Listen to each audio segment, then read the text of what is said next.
is this working? I didn't think I was going to be completely prepared for this, but it was a mixed crowd. There's a lot of things that Tracy's done that we can't do, like this Las Vegas deal. Don't be nervous. The pool and shuffleboard at Mitch, Rodney's, and the Sister Dale Bar. All right, how about the weekly wolf game with just the gang out here? No, I don't know. That gets pretty touchy as well.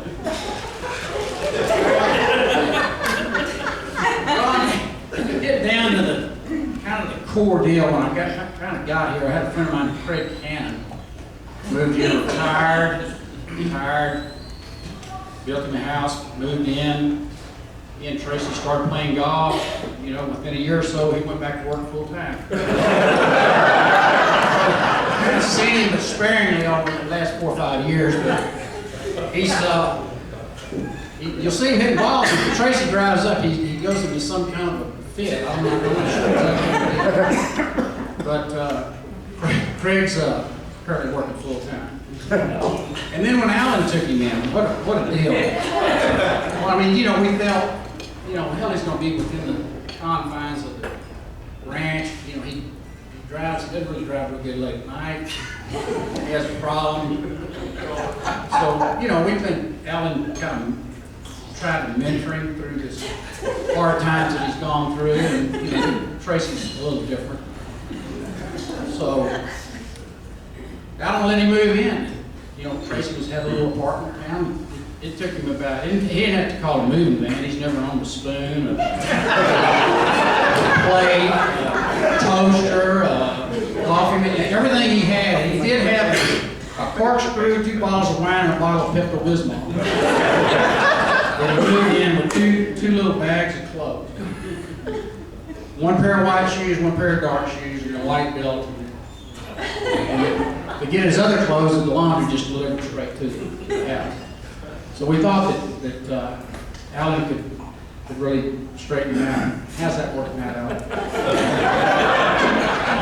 Alan's currently been gone for, you know, I don't know, he leaves about every month. He's been buying up property all over the world just to stay away from Tracy. He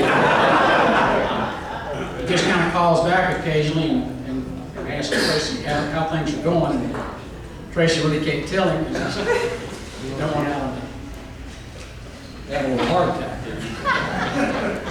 But Tracy's, he is a unique individual, kind of a hybrid vigor. You know, he does swim upstream. And Tracy's kind of like having a pet coon. He's really cute, and you have to turn him out at night. Good luck, Tracy.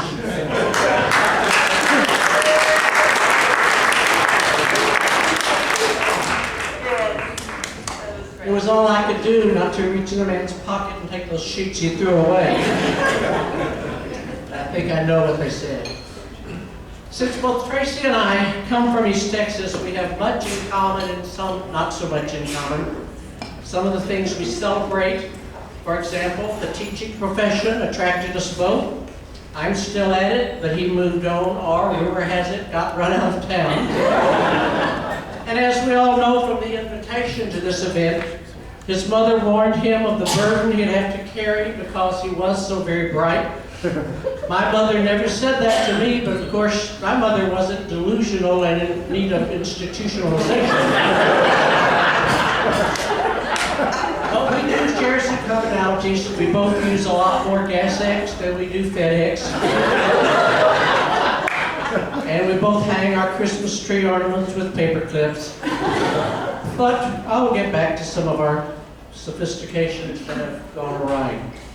Next to roast is Tracy's landlord, advisor, idol, apparently the only man that Tracy admits can outdrink him, which should still fall. We know this person as the friend and colleague who convinced Tracy to leave us. But let's be polite and welcome Alan Schaefer.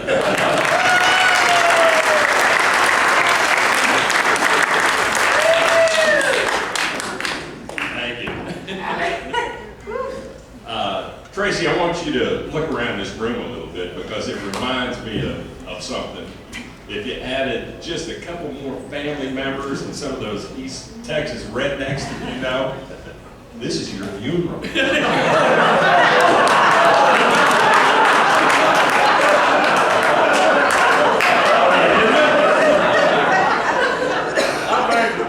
not going to be near that. I think you're right. Everybody else had whole reams of paper. Look at my notes. Maybe I'm not going to do very good here. But I want to talk about some of the experiences that I've had with Tracy. And then I'm going to talk about some of his culinary skills because that is amazing. Culinary skills. C-U-L-I-N.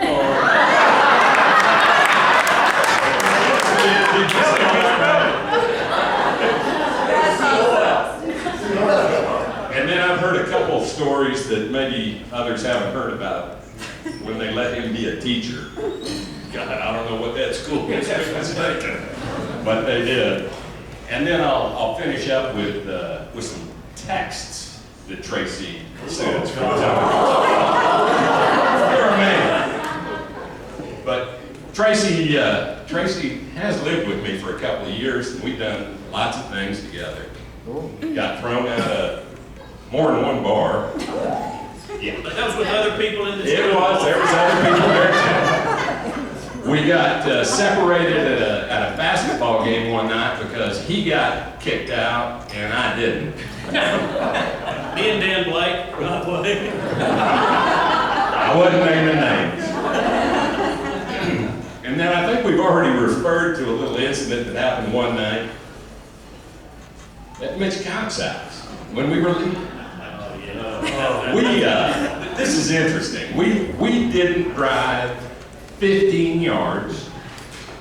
We weren't going 15 miles an hour. And we did $5,000 worth of damage to a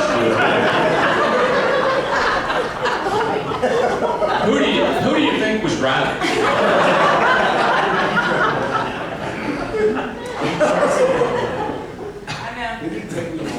I wonder what he told his insurance agent. There's no telling. Right. We've done a lot of things, but I'm going to get on to some of the culinary skills that Tracy has. And this is before he lived with me. He told me one time that I think he lived across from or by the rim. Yes. And I think there was a Whataburger there. Chick-fil-A, is that what it was? Whatever. Tracy's a creature of habit. You know, if he finds something that he likes to eat, he'll eat it every day. And I think that he got a sausage. I ate there today for lunch. I think he got a sausage biscuit every morning for 3 years. And Tracy decided that he needed to make a change. So he bought a toaster. And he bought a loaf of bread.